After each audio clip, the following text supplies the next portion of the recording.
Merci bien pour l'opportunité que vous nous donnez de parler du projet Compétences de vie, éducation financière à travers le genre. Projet que nous avions conçu avec la collaboration du programme Éducation financière et Aflatoon International qui l'a financé. En fait, il faut reconnaître que ce projet est le résultat d'une franche collaboration avec ces deux partenaires. Projet que nous avons démarré en 2020. Ce projet est bâti sur des problématiques assez majeures, notamment la problématique de la jeunesse.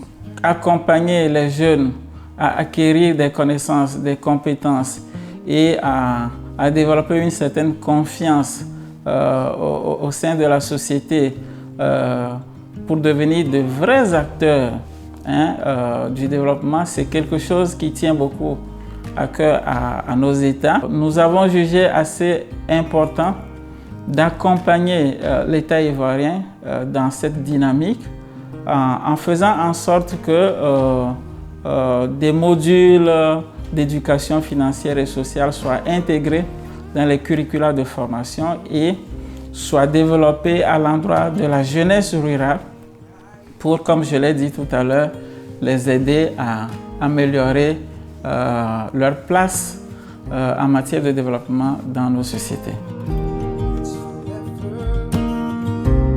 Je suis Madame Bléchi Mariam, coordonnatrice du projet Compétences de vie et éducation sociale et financière à INADES Formation. Au démarrage du projet, nous avons tenu à identifier des communautés. Et notre regard s'est porté sur la région de la Mé, où nous avons couvert 9 villages pendant ces 3 ans.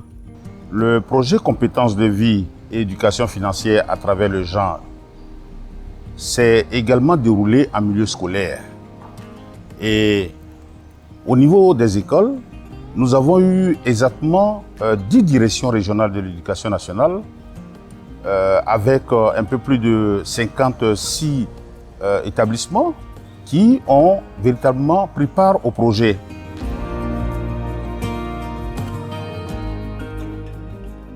Avant d'entamer tout cela, nous avons démarré avec une enquête auprès des bénéficiaires directs.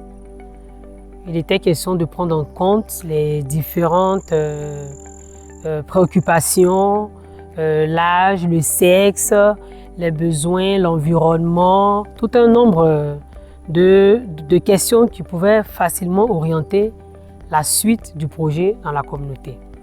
Une fois que nous avons eu les résultats de cette enquête-là, nous sommes allés vers les responsables de ces communautés, les autorités administratives, coutumières, pour expliquer pourquoi nous sommes dans leur communauté pour implémenter ce projet-là. À la suite de ça, nous avons entrepris un atelier de sensibilisation générale à l'endroit de la population de ces communautés-là, pour leur expliquer le bien fondé de ce projet, pour leur expliquer que le projet pour lequel nous sommes là, ce projet vise à l'autonomisation des jeunes, surtout des adolescents entre 14 et 19 ans.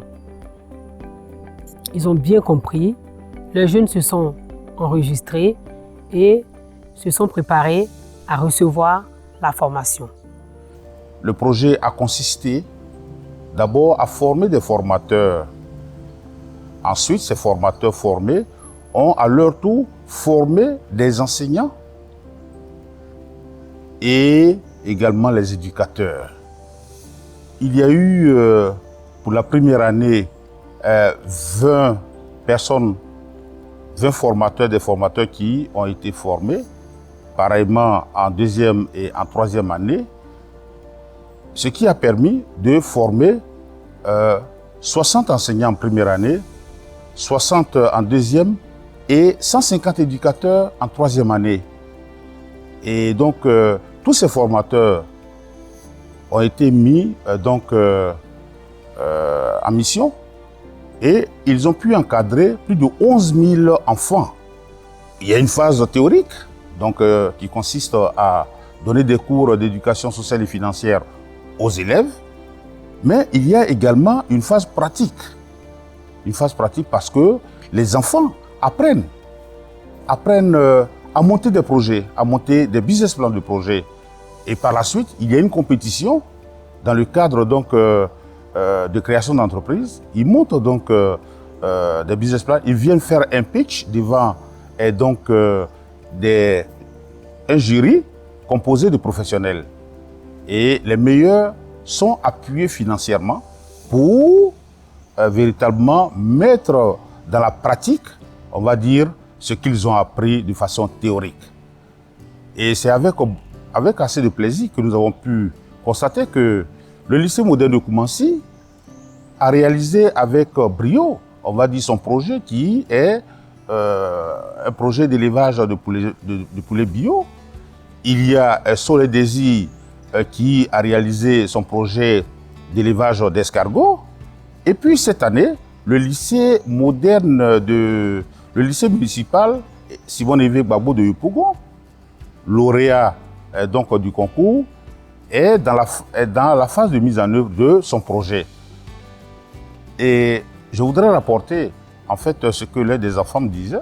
Monsieur, avec ce projet, on apprend des choses pratiques, des choses utiles qui nous seront véritablement, on va dire, des choses utiles pour notre vie. Parce que avec ce que nous avons appris, même si demain, nous sortons du circuit scolaire, nous savons monter une entreprise. Nous savons la gérer. C'est là tout le sens, effectivement, on va dire, de ce projet. Équiper véritablement nos enfants, on va dire, en compétences, mais également en connaissances assez utiles. Et tout ceci mis ensemble, ça permet à nos enfants d'acquérir donc de la confiance. Lors de ces formations, je pourrais dire que j'ai appris à me connaître moi-même, appris à connaître mes origines, mes ambitions. J'ai appris à épargner, à différencier ce qu'on appelle dépenses des envies.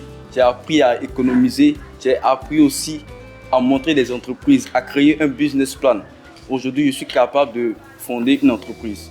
Il faut noter que nous avons travaillé également avec l'appui des organisations partenaires, des ONG de ces zones avec qui Inades Formation a déjà travaillé.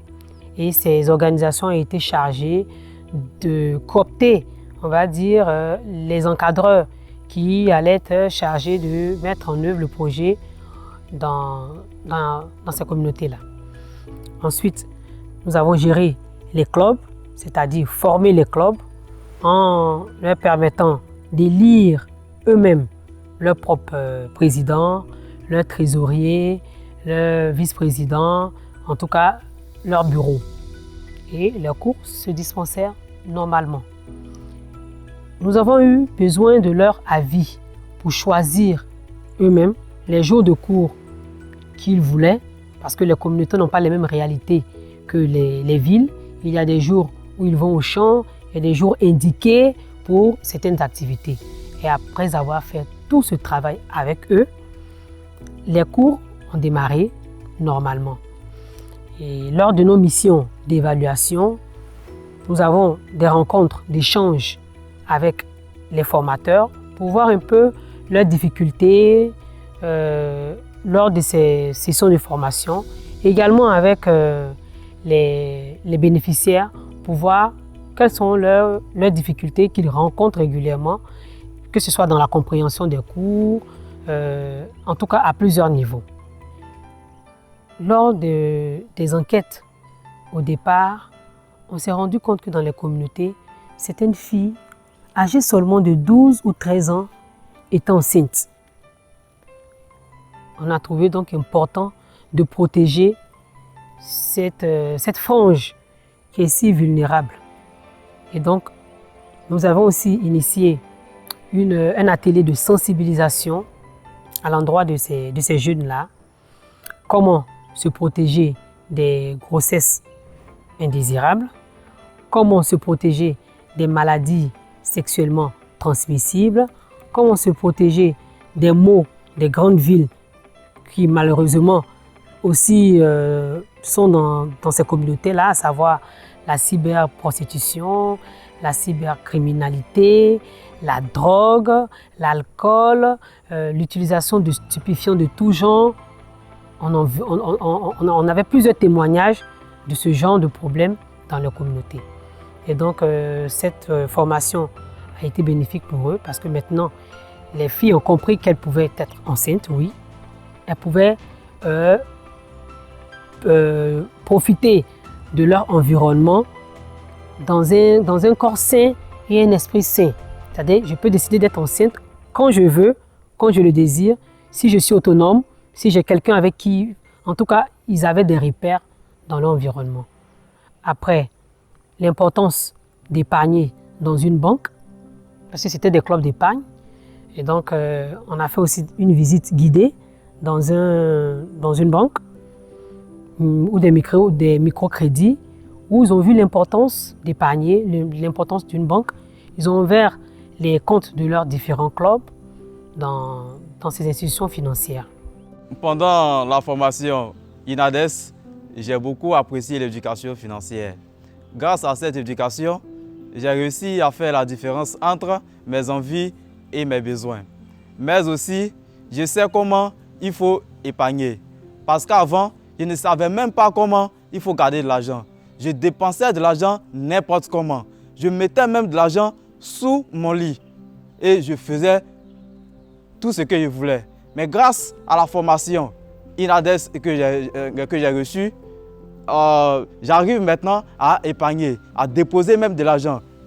Et je suis même autonome grâce à ce compte d'épargne.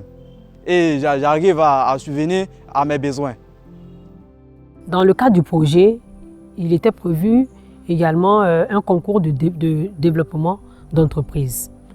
Nous avons été agréablement surpris par les résultats de ces concours-là, puisque l'une de nos communautés, Yakasa Tobrou, a été lauréate du prix du meilleur projet d'entreprise, avec la somme de 500 000 francs qui leur a permis de mettre en œuvre leur projet de ferme avicole.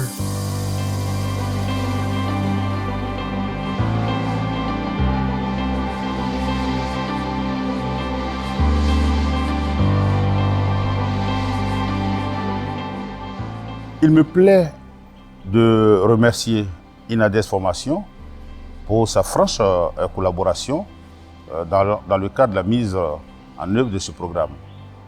Mais je voudrais surtout remercier Aflatoon International et ses partenaires pour l'appui technique et financier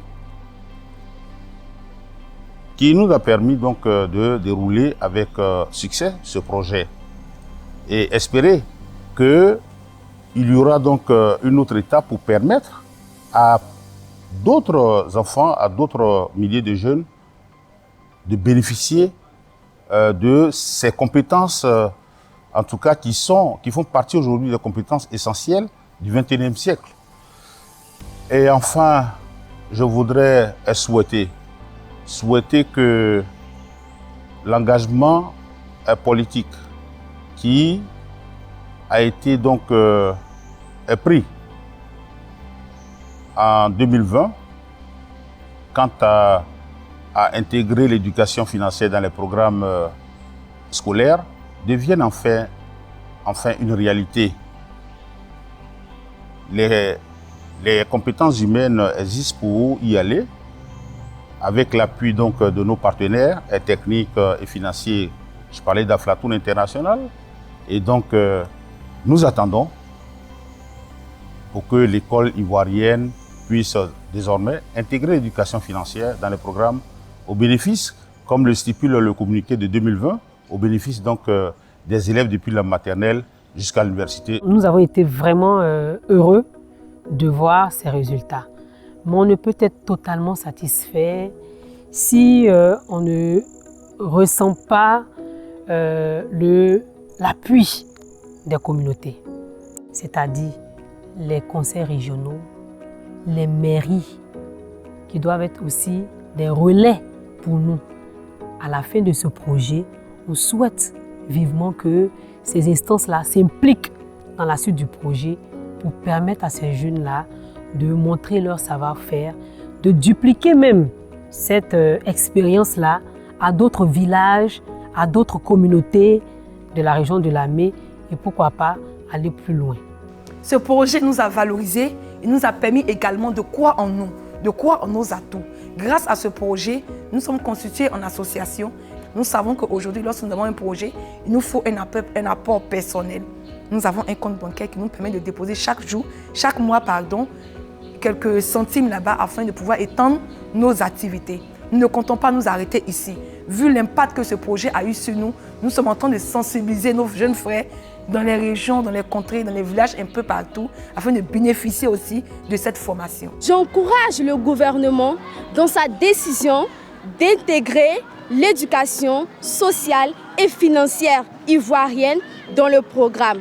Nous pensons que pour nous, INADES, qui avions piloté ce projet avec le PEF qui a géré le projet au niveau des écoles et des collèges, et INADES qui s'est occupé beaucoup plus du milieu rural dans 3 zones particulièrement. Nous sommes ravis parce que ce programme nous a permis de repenser même l'un de nos programmes que nous avons ici à INADES, qui est le programme microfinance communautaire. Il est question aujourd'hui de reformater ce programme et de faire en sorte que le volet éducation sociale y soit fortement représenté pour qu'on puisse montrer que l'éducation sociale et financière constitue 2 pieds, comment dirais-je, d'une même échelle, et donc on ne peut pas les dissocier. Donc il est question aujourd'hui de travailler à reformater ce programme et à lui donner un contenu assez structurant qui nous permettra de poursuivre le travail que nous avions mené dans le cadre de ce projet. Donc pour finir, je dirais merci au PEF qui a aussi travaillé d'arrache-pied sur ce projet. Nous avons collaboré de manière franche. Aflatoon qui a été le partenaire technique et financier, donc nous disons aussi merci à Aflatoon. Mais il serait intéressant d'exprimer un vœu à l'issue de ce projet, et le vœu serait en fait de réfléchir à une phase 2 de ce projet, financé également par Aflatoon International, qui a la capacité aussi de mobiliser des fonds dans les pays européens pour accompagner un nouveau processus que nous serons amenés à développer au niveau du territoire ivoirien et bien évidemment dans d'autres zones de la Côte d'Ivoire. Donc, merci à tout le monde. Un grand merci également à la coordinatrice de ce projet qui s'est débattue pour que ce projet aille à terme. Projet que nous avons vraiment admiré, et projet dont les résultats sont assez significatifs et palpables sur le terrain. En témoignent les bénéficiaires à travers quelques témoignages qu'ils ont rendus et qui nous rendent fiers dans ce que nous avons fait.